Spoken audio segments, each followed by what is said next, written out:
বলে না এ চরিত্র কেন কেন এ চরিত্র? আপনার চরিত্র বলছি বাস্তব। আমি বেশি লেখাপড়া জানি না, আপনাকে আগেই স্যালেন্ডার করছি। বেশি হাদিস কোরআন জানি না, তবে একেবারে যে জানিও না তাও নয়। কি বলছি বুঝতে পারছেন না? একেবারে যে জানিও না তাও নয়। মাদানী সাহেব আসছেন, ওনার ছাত্র আমি, ওনার মাদ্রাসার। কি বললাম বুঝলেন? ওনার মাদ্রাসার ছাত্র। একেবারে যে বুঝি না তাও নয়। আপনি বাজারে গিয়েছিলেন পলাশিতে, আপনার বয়স তখন ছিল 3 বছর, আব্বার সাইকেলে চড়ে। আপনার আব্বাকে সাইকেলে চড়িয়ে বলছেন, আব্বা এটা কি গাড়ি গো? বলছে টাটা সুমো। বলছে এটা কি? বলছে এটা স্করপিও। বলছে আব্বা এটা কি গো? বলছে এটা হিমসাগরাম। আব্বা এটা কি? বলছে এটা লিচু। আব্বা এটা কি? বলছে এটা সবেদা। এটা কি? বলছে নদিয়ার পিওর গুড় খাজুরে। এটা কি? বলছে এটা তালের সন্দেশ। এটা কি? বলছে এর নাম পান্তুয়া। বাড়ি এসেছেন, বাড়ি থেকে যাওয়া আসা পর্যন্ত 100টা প্রশ্ন করেছেন আপনার আব্বাকে। আপনার আব্বা বাড়ি এসে আপনার মায়ের কানের কাছে বলছে, ওগো শুনছ, আমাদের আব্দুল্লাহ না কথা বলতে শিখে গেছে, কি আনন্দ গো, একটু লিচু বলো তো আব্বু। লিচু। বলছে লিচু। বলছে খুব আনন্দ। তোমার 100টা প্রশ্নতে তোমার মা সেদিন হেসেছিল, তোমার আব্বা সেদিন তৃপ্তি বোধ করেছিল। ওই আব্বাটারই আজকে 70 বছর বয়স, চোখে কম দেখে কানে কম শোনে, ভাত খেতে বসেছে। তোমার আব্বার ভাতের থালার সাইড দিয়ে একটা মুরগির বাচ্চা বারবার পেরিয়ে যাচ্ছে। তোমার আব্বা বলছে, কি গে, কি রে আব্দুল্লাহ, এটা কিসের বাচ্চা রে, বারবার ভাতের থালার পাশে ঘুরঘুর করছে? তখন আব্দুল্লাহ বলছে, আব্বা এটা মুরগির বাচ্চা। কানে শুনতে কম পায়, আবার জিজ্ঞাসা করে বলেছে, আব্দুল্লাহ এটা কি রে? বলছে এটা মুরগির বাচ্চা। আবার শুনতে পাইনি, চোখে দেখতেও কম পায়, 3বারে আবার জিজ্ঞাসা করেছে, আব্দুল্লাহ এটা কি রে? তখন আব্দুল্লাহ চিল্লিয়ে দিয়ে বলছে, এ শালা বুড়োটা মরে না কেন? এত লোকের মরণ হয়, বুড়োটা মরে না কেন রে? এ কথা আমরা বলি কি বলি না? অথচ 100টা প্রশ্ন করেছিলে, শুধুমাত্র বাজারে যাওয়া আসার পথে একবারও রাগ করে নেই। আল্লাহু আকবার। আপনি অবাক হয়ে যাবেন। আমার 11টা পর্যন্ত টাইম, মানে আর 20 মিনিট রয়েছে। এই 20 মিনিটের মধ্যে আমি একটা কথা বলে দিই, সেটা হচ্ছে এই পিতামাতার সঙ্গে কেমন ব্যবহার করবে। কোরআনের আয়াত দিয়ে বলি। আচ্ছা শুনে যান, যারা চলেই যদি যান, এইটা শুনেই যান, এটা আপনার কাছে আমার অনুরোধ। 4 ভাই দিল্লিতে কাজ করেন, ছেড়ে দেবো নাকি? ছেড়ে দিব? আচ্ছা তাহলে লড়াচড়া করছেন কেন? এতক্ষণ যা লড়াচড়া করেছেন, হাসাহাসি করেছেন, চুপচাপ এবার বসুন। এই কথাটা বলবো, যদি এইখান দিয়ে পানি না বার হয় তাহলে ভাববো যে আমি ঠিক করে বুঝাতে পারিনি বা বলতেও পারিনি। এইখান থেকে এক্ষুনি আপনার প্রমাণ হয়ে যাবে পিতা মাতা কি, সেটা বোঝাচ্ছি আপনাকে। লোকমান হাকিম তার বেটাকে বলছে, যদি জাহান্নাম থেকে বাঁচতে চাও, পিতা মাতার সেবা করার মাধ্যমে জাহান্নাম থেকে বাঁচো। কেমন সেবা করবেন আর কি করবেন কোরআন দিয়ে সেটা বলছি। 4 ভাই আপনারা দিল্লিতে কাজে গেছেন, 4 জনাই। বাড়ি থেকে আসার সময়তে, দিল্লি থেকে বাড়ি আসবেন ঈদের 1 সপ্তাহ আগে, আপনার স্ত্রীকে ফোন করে বলছেন, হ্যালো হ্যালো সুফিয়া, এই মঙ্গলবারই বাড়ি যাব, তোমাদের জন্য কিছু নিয়ে যেতে হবে। সুফিয়া বলছে, আমার জন্য একটা বেনারসি শাড়ি, ছেলের জন্য জিন্স প্যান্ট, মেয়ের জন্য পাকি চুড়িদার, আর আমার বোনের জন্য একটা লেহেঙ্গা আনবে। বুঝলেন না? 4 ভাই দোকানে কেনাকাটা করতে চলে গেল। কেনাকাটা শেষ, ওর স্ত্রী আবার ফোন করছে, হ্যালো, বলছিলাম ওই লাল টকটকে কালারটা নিয়েছো তো? বলছে সবার কেনাকাটা রেডি। বলছে তাহলে এত দেরি হচ্ছে কেন? তুমি তাড়াতাড়ি চলে এসো, বাড়ি আসতে হবে, ট্রেন মিস হয়ে যাবে। তখন আপনি ওই পার থেকে ফোনে বলছেন, না ঈদের দিনে বাড়ি যাবো তো, মায়ের জন্য একটা শাড়ি নিচ্ছি আর আব্বার জন্য একটা পাঞ্জাবি আর লুঙ্গি। আপনার স্ত্রী নদিয়া থেকে তখন বলছে, কেন তুমি প্রত্যেক বছরে তোমার আব্বা মাকে লুঙ্গি দিতে যাবে, তোমার আব্বা মাকে শাড়ি দিতে যাবে কেন? তোমার 4টে ভাই চোখে দেখতে পায় না? বাড়ি চলে আসো। বইয়ের কথা কে না শোনে, ঠক ঠক করে কাঁপতে কাঁপতে চলে আসে। আমি স্টেজে খুব বেশি বেশি করে ছোট বড় বলি, বাড়ি গেলে আর কথা বলতে পারি না। আমি নিজের কথা বলছি। বাড়ি গেলে কিছু বলতে গেলে আমার স্ত্রী আমাকে বলে, তুমি কি পাগল? মনে মনে ভাবি, ওরে সব জায়গায় প্রধান বক্তা হয়ে বক্তব্য দিয়ে আসছে, আর তোর কাছেই পাগল? তা পৃথিবীর সব পুরুষ মানুষ স্ত্রীর কাছে কাবু নয়। চলে এসেছে আব্বা মায়ের জন্য শাড়ি না কিনে। ঈদের দিন 4 ভাই বাড়ি এসেছে, মরা মানুষের মতো বসুন। 4 ভাই এসেছে বাড়িতে। ঈদের দিন মসজিদের মাইকে তাকবীর পাঠ হচ্ছে, আল্লাহু আকবার, আল্লাহু আকবার, লা ইলাহা ইল্লাল্লাহ, আল্লাহু আকবার, আল্লাহু আকবার, ওয়ালিল্লাহিল হাম, আল্লাহু আকবার, আল্লাহু আকবার, লা ইলাহা ইল্লাল্লাহ, আল্লাহু আকবার, আল্লাহু আকবার, ওয়ালিল্লাহিল হাম। সবাই নতুন জামা পরে ঈদগাহের দিকে যাচ্ছে। আর বুড়ো মানুষ তো 4 বেটার বাপ, লাঠি নিয়ে আস্তে আস্তে আস্তে আস্তে করে ঈদগার দিকে এগিয়ে যাচ্ছে। গত বছরকে একটা ছেঁড়া পাড়া লুঙ্গি ছিল, ওইটা পরে। আর তোমার মা বুড়ো বয়স, 70 বছর বয়স তোমার মায়ের, তোমার 2 তলা বাড়িতে উঠতে পারে না, তোমার ওই সিঁড়ির ঘরে মশারি টাঙিয়ে তোমার মা শুয়ে আছে। আল্লাহু আকবার। ঈদের দিনে গোসলও করানো হলো না, মশারিতে একবার খোঁজ নেওয়াও হলো না যে মা পেচ্ছাপ পায়খানা করেছে কি। ঈদের দিন দুপুর 2টো যখন বাজে, তোমার শালি এসেছে, শালা এসেছে, সবাই এসেছে, আনন্দ ফুর্তি করছো আর ঢোল বাজাচ্ছ, গান গাইছো, ভালো মন্দ রান্না করে খাচ্ছ। 2টো বাজে তোমার মায়ের মশারির ভিতরে 1 পেয়ালা ঘুগনি বা রুটি বা গোস্ত বা সিমাই কিছু পৌঁছালো না। কেন এ বিচার? কে এর জবাব দেবে? কেন তোমার মায়ের আজ ঈদের দিনে এই অবস্থা? কেন তোমার আব্বা ঈদের দিনে মন খারাপ করে বসে আছে? এর জবাব কে দেবে? হ্যাঁ, আমি মমতাজুল ইসলামের পদ্ধতি বলে দিয়ে যাচ্ছি।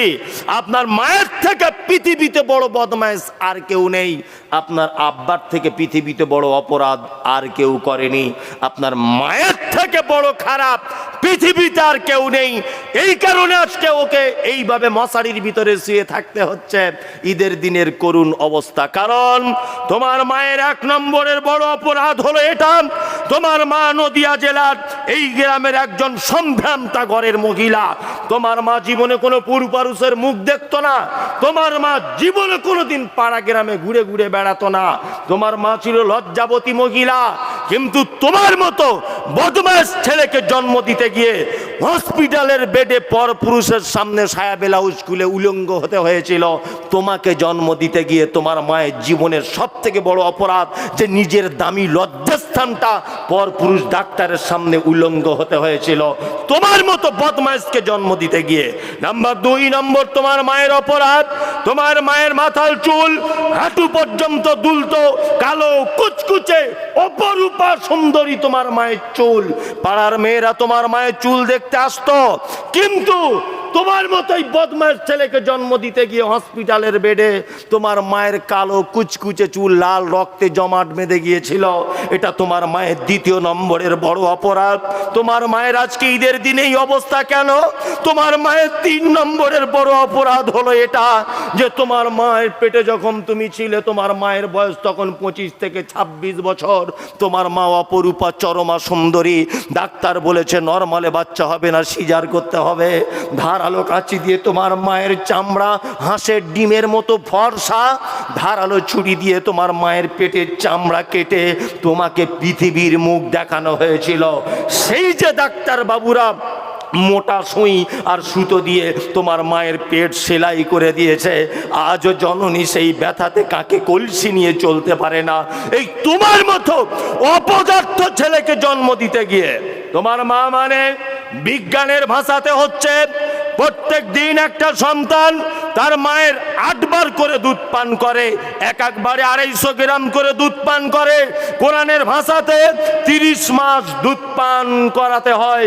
30 মাসে তোমার মায়ের দুধ পান করেছো 1800 কেজির মতো।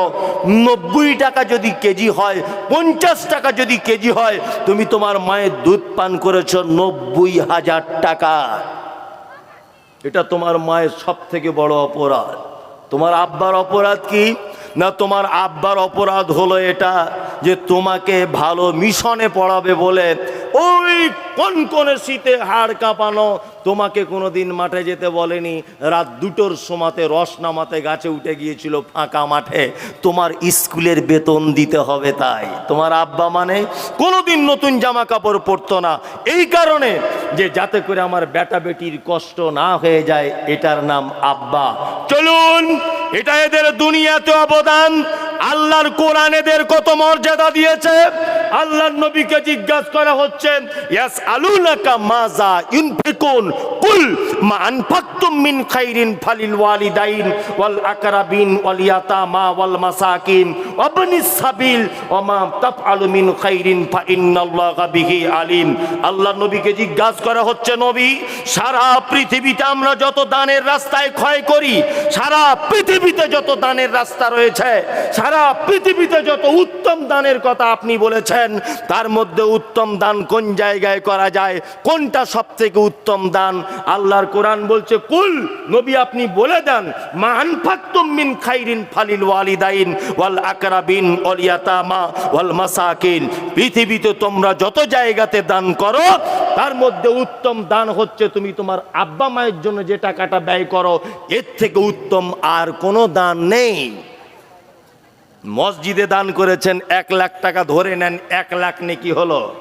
জি, আপনি জলসা থেকে বাড়ি যাওয়ার সময় একটা ওড়না কিনে আপনার মাকে রাতের বেলা দিবেন, 1 কোটি নেকি হবে ইনশাআল্লাহ। কোথায় জান্নাত খুঁজতে চাইছেন? কোথায়? চলুন, আল্লাহ সুবহানাহু ওয়া তাআলা বলছেন, জাহান্নাম থেকে বাঁচতে যদি চাও, অবশ্যই তোমার পিতামাতার সেবার মাধ্যমে তোমরা জাহান্নাম থেকে বাঁচো। অবশ্যই তোমার মায়ের কাছেই জাহান্নাম রয়েছে। তবে কথাও বলে দিয়ে যাচ্ছি, সেটা হচ্ছে এই পিতামাতার পায়ের তলায় জান্নাত, এ ঘটনা ঠিক নয়, এ হাদিস ঠিক নয়। মায়ের পায়ের তলায় জান্নাত, এ হাদিসই চূড়ান্ত। পিতামাতার পায়ের তলায় জান্নাত, এ হাদিস নয়। পিতামাতার পায়ের তলায় জান্নাত নেই, মায়ের পায়ের তলাতে জান্নাত। কি বলছি বুঝতে পারছেন? তাহলে জান্নাত যেতে গেলে, পরিবারকে বাঁচাতে গেলে দুটো জিনিস আপনাকে শিক্ষা দিয়ে গেলাম। 1, শিরক মুক্ত পরিবার গড়তে হবে। 2, পিতামাতার ভক্তি যুক্ত পরিবার গড়তে হবে। আপনার স্ত্রীকে একটু মাঝে সাঝে চমকে দিতে হবে, প্রয়োজনে একবারই দিতেও হবে। মুখে মারবেন না, আর শক্ত জিনিস দিয়ে মারবেন না, এমন জায়গায় মারবেন, নরম জায়গাতে মারবেন। প্রয়োজনে আপনার আব্বা মায়ের সঙ্গে যদি অসৎ ব্যবহার করে, কি বলছি বুঝতে পারছেন না? প্রয়োজনে যদি আপনার আব্বা মায়ের সঙ্গে অসৎ ব্যবহার করে। কিন্তু অসৎ ব্যবহার, আজকাল বাপ মায়েদের কিছু দোষ আছে। সন্তানরা যে পিতামাতার সঙ্গে খারাপ ব্যবহার করছে, তার কিছু দোষ আছে। দোষ আছে না নেই? আছে। এ কোরআন কি বলছে? কোরআন অত্র আয়াতে কি বলেছে? এই মাত্র যে তোমার দুধ ছাড়াতে টাইম লেগেছে 2 বছর। 2 বছর, তাই না? এখনকার মায়েরা বাচ্চাদেরকে দুধ দেয়, তাই না? মানুষের বাচ্চা আর দুধ খায় রেড কাউ। রেড মানে গরু, এই লাল, আর কাউ মানে গরু। মানে মানুষের বাচ্চা গরুর দুধ খেয়ে মানুষ হয়। তার চরিত্র মানুষের মতো হবে কেন? গরুর মতোই হবে, বুঝলেন না? এখনকার মায়েরা আব্বারা তবু একটু ভাত পাচ্ছে। আমি মমতাজুল ইসলাম, আমি যখন আপনার মতো বয়সে যাব, আল্লাহ যদি হায়াত দেয় 50, 60, 70 বছরে, তা আমার বেটা মনে হয় 3 বেলা মারিবে, ভাত তো দিবে না। মানে ওর চরিত্র আরো পশুর মতো হবে। কারণ আমার স্ত্রীও 2 দিন 4 দিন দুধ দিয়ে আমাকে অর্ডার করে দিয়েছে, দোকান থেকে দুধ কিনে আনো। আপনাকে দিয়ে বিচার করছি না, আমি আমাকে দিয়ে করছি। মেয়ে চিন্তা করছে আমার শরীরের অবস্থা খারাপ হয়ে যাবে। জি, অনেক মেয়েরা বলছে দুধ হয় না। কে বললো দুধ হয় না? হ্যাঁ, কে বললো? শুকরকে আল্লাহ রুজি দেয়, কুকুরকে আল্লাহ রুজি দেয়, শ্রীগালকে আল্লাহ রুজি দেয়, জঙ্গলে বসবাস করে হিংস্র প্রাণীদের রুজি দেয়। আর মানুষ আশরাফুল মখলুকা, তাকে পৃথিবীতে আল্লাহর মায়ের বুকে দুধ থাকবে না? হ্যাঁ, মায়ের বুকে দুধ থাকবে কি থাকবে না? হয়তো আপনার চলার গতি কিছু ভুল আছে, ট্রিটমেন্ট করুন, ভালো খাদ্য গ্রহণ করুন। সন্তানের সঙ্গে ভালো টাইম দিতে হবে। 5 বছরের আগে কোনো বাচ্চাকে স্কুলে ভর্তি করবেন না। আমি মমতাজুল ইসলাম এটা বলছি, যারা ভর্তি করেছে বুড়ো বয়সে বৃদ্ধাশ্রমে থাকতে হবে, চিন্তা ভাবনা করে রাখুন। খুব টাকা হয়েছে নিয়ে গরম মারছে, ভ্যানে ঘিরে আর গাড়ি করে ইংলিশ মিডিয়ামে পাঠাচ্ছে। বয়স 4 বছর। এই 4 বছর বয়সে কি লেখাপড়া শিখবে? 5 বছর পর্যন্ত মায়ের সঙ্গে স্পর্শে থাকতে হবে, তবেই তো ভালোবাসা জন্মাবে, মহাব্বত জন্মাবে। আর মা এদিকে সিরিয়াল দেখতে ব্যস্ত, বাচ্চা ওদিকে খেলতে ব্যস্ত। 3 বছর বয়সে স্কুলে দিয়ে এসেছে, নিয়ে মায়ের সঙ্গে বাপের সঙ্গে কোনো সম্পর্কই থাকছে না। কি বলছি বুঝতে পারছেন না? আগেকার দিনে মানুষ চাকরি বাকরি পায়নি, আগেকার দিনে সন্তান মানুষ করেনি। সন্তানের কাছে বেশি টাইম দিতে হবে মায়েদেরকে। আর সব থেকে বড় বিপদ করেছে এই বড় মোবাইল উঠে। আর বাচ্চাদেরও সর্বনাশ, কার্টুন দেখতে ব্যস্ত, অটোমেটিক ব্যস্ত কি ব্যস্ত না? অবশ্যই যারা এখানে আছেন সন্তান, আপনাদের কাছে বিনীত অনুরোধ, বাপ মায়ের সেবা করার মাধ্যমে জাহান্নাম থেকে বাঁচা কে যাবে। এটা একটা মাদ্রাসার জলসা। মাদ্রাসার ব্যাপারে আমি কিছু জানি না, যে মাদ্রাসাটা কি মাদ্রাসা, ছেলেদের না মেয়েদের, আমার সত্যি জানা নেই। আমি একেবারেই অজ্ঞ এই মাদ্রাসার ব্যাপারে। হাফিজিয়া মহিলাদের, ছেলেদের? আচ্ছা আচ্ছা আচ্ছা, হ্যাঁ আবাসিক, আচ্ছা আচ্ছা আচ্ছা, মাশাল্লাহ। যাই হোক, এটা একটা ভালো জিনিস যে আবাসিক মাদ্রাসা। আমি তারপরের একটা কথা বলে দিয়ে যাচ্ছি কোরআনের আয়াতের, যে আল্লাহ সুবহানাহু ওয়া তাআলা তিনি বলছেন, ওয়া ইন জাহাদাকা আলা আন তুশরিকা বিমা লাইসা লাকা বিহি ইলমুন ফালা তুতি'হুমা ওয়া সাহিবহুমা ফিদ দুনিয়া মা'রুফা। আর এইখানে একটা কথা বলে দিয়ে যাচ্ছি, খুব ইম্পর্টেন্ট, এটা বলার ইচ্ছা ছিল না, তবু আয়াতটার একটু অংশ বলছি। এতক্ষণ বলেছি পিতামাতার সঙ্গে ভালো ব্যবহার করতে হবে, তাই তো? এবার বলছি, আল্লাহ বলছেন তোমার পিতামাতা যদি অজানাবশত তোমাকে কোনো শিরক কাজের জন্য আদেশ করে, অবশ্যই তুমি নাকচ করে দাও। শিরক এত বড় পাপ, তোমার আব্বা মা যদি শিরকের ব্যাপারে তোমাকে যদি আদেশ করে, তুমি সেটা অবশ্যই নাকচ করে দাও। এটা আমাদের মায়েদের ভিতরে একটা দোষ আছে, পোতা পুতিন আছে বাড়িতে, জি, কিছু হলেই বৌমাকে বলছে একটু আমার কাছে দেনা ঘুরিয়ে আসেন, এ মৌলভী সাহেবের কাছে নিয়ে চলে যাচ্ছে, কি একটা বড় তাবিজ বেঁধে ঘর চলে আসছে। আচ্ছা কি আসছে না? দাদু দাদিরা বেশি ভালোবাসে, তাই না, পোতাদেরকে। এই রকম কাজ থেকে অবশ্যই দূরে থাকবেন। এইবার আপনাদেরকে একটা কথা বলে রেখে যাচ্ছি, এটা একটা প্রতিষ্ঠান, পিতামাতার সঙ্গে সদ্ব্যবহার করবেন অবশ্যই। শিরক মুক্ত পরিবার গঠন করতে হবে আমাকে আপনাকে সকলকেই। শায়েখ পিছনে চলে এসেছেন, ওনার মাদ্রাসারই আমি একজন ছাত্র, ওই জন্য আমার ভুল ত্রুটি ওনার কাছে সব সময়তেই মানে মার্জিত ভাষাতে বা চোখে উনি সবসময়তেই দেখবেন, এটা আমি আশা করি। ভুল সংশোধন করতে আমি অটোমেটিকলি প্রস্তুত। আলহামদুলিল্লাহ, আপনার কাছে বিনীত অনুরোধ, কোনো জোর জবরদস্তি নেই। মাদ্রাসা কর্তৃপক্ষ এত টাকা খরচা করেছে, আপনার একটু মেহেরবানি করে কিছু মাদ্রাসাকে হেল্প করুন। কিছু চাদর হয়তো এখান থেকে যাবে, আপনার কিছু করে মাদ্রাসায় হেল্প করুন, দয়া করুন একটু। চাদর কই, কে কে কে চাদর যাবে? তাজিবুর সাহেব কই চাদর আপনার? একটু দয়া করে দেন, যাতে এত ব্যয়বহুল খরচার ব্যাপার আছে, একটু যাতে খরচাটা একটু মেকআপ করা যায়। এখানে টেবিল আছে, আপনারা দিতে পারেন, জোর জবরদস্তি নেই। এটা তাজিবুর ভাই আমাকে বলেছে যে খুশি করে বলবেন, যদি কেউ কিছু দিতে পারে, যদি কেউ কিছু যদি দেন আলহামদুলিল্লাহ, খুশি করে দেন, জোর করে নয়, খুশি করে দেন। একটা মানুষও ওটা বসা করবেন না। শায়েখ চলে এসেছেন, তিনি আলোচনা করবেন। আল্লাহর কাছে এই দোয়া করি যে আমি অল্প বিদ্যাতে আর ভাঙা গলাতে, টোটা ফাটা ভাষাতে যা কিছু বলেছি, আল্লাহ তুমি আমাদের মনের মণিকোঠাতে সেটা জায়গা করে দাও, আমিন। আল্লাহ, যদি কোনো ভুল বলতে গিয়ে বলে থাকি, অবশ্যই আমাদের মন থেকে তুমি মুছে দাও। দয়া করে আপনারা এই বাচ্চাদের চাদর একটু দিয়ে দেন। এই চাদরে বিশৃঙ্খলা করবেন না, পরিবেশ নষ্ট করবেন না। মানুষটা কত দূর থেকে এসেছে এটা আপনার আইডিয়ার নেই, বহু দূর থেকে এসেছেন আলহামদুলিল্লাহ। ওখানেও আরবেও তিনি দাওয়াতি কাজ করছেন, এখানেও দাওয়াতি কাজ করছেন। পেশাদার বক্তাদের মতো ভাববেন না যে পেশাদার বক্তা। অনেক প্রশ্ন থাকলে করুন, অনেক কিছু জানার বিষয় থাকলে করুন, সঠিক ইসলাম জানুন। অবশ্যই এটা আপনার কাছে আমার বিনীত অনুরোধ, একটু তাড়াতাড়ি করুন, দয়া করে তাড়াতাড়ি করুন। চাদরওয়ালা, 2-3টে চাদর না গেলে হবে? তাড়াতাড়ি করুন, তাড়াতাড়ি করুন, তাড়াতাড়ি, একটু তাড়াতাড়ি করুন। দেন পিতা মাতার জন্য দেন, আত্মীয় স্বজনদের জন্য দেন, নিজের জন্য দেন, নিজের সন্তানের জন্য দেন, নিয়ত করুন। আসলে আমাদের ওয়েস্ট বেঙ্গলের মাদ্রাসাগুলো এরকম ভাবেই চলে, সরকারি তো কোনো অনুদান হয় না, কেউ কিছু মাইন্ড করবেন না, এইভাবেই প্রতিষ্ঠানগুলো চলছে। দেন, একটু দিতে থাকুন সবাই। ছেড়ে দিচ্ছি, জি। আল্লাহ আপনাকে আমাকে সকলকে দিনের উপরে থাকার তৌফিক দান করুক, আমিন। আসসালামু আলাইকুম ওয়া রাহমাতুল্লাহি ওয়া বারাকাতুহু। আসসালামু আলাইকুম। আপনারা কেউ উঠবেন না, আমাদের প্রধান আকর্ষণ, প্রধান বক্তা, যিনি সৌদি আরবে দীর্ঘদিন দাওয়াতের কাজ করছেন। আমরা ওনাকে পেয়ে গর্বিত, আনন্দিত। ওনার মতো যোগ্য মানুষ আমরা মানে লক্ষ টাকা খরচা করলেও হয়তো সব সময় পাই না। আলহামদুলিল্লাহ, আল্লাহ আমাদেরকে মিলিয়ে দিয়েছেন। ওনার যে মূল্যবান আলোচনা আমরা শোনার জন্য অধীর আগ্রহে আছি। আলহামদুলিল্লাহ থাকবো।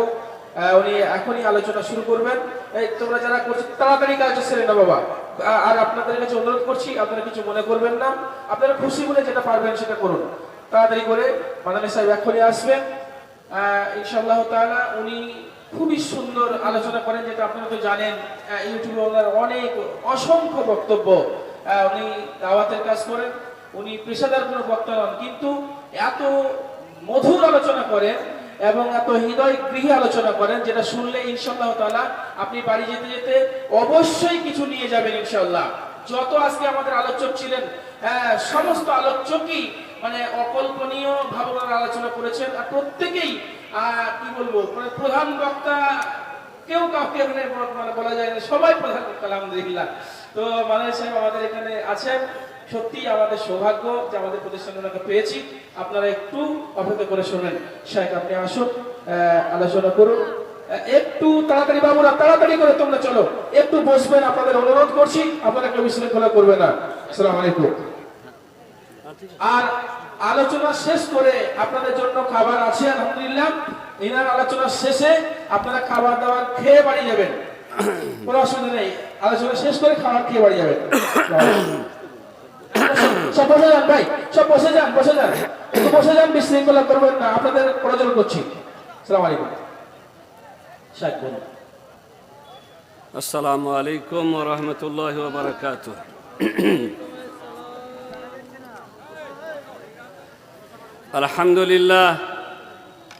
আলহামদুলিল্লাহ নাহমাদুহু ওয়া নাস্তাঈনুহু ওয়া নাস্তাগফিরুহু ওয়া নাউযু বিল্লাহ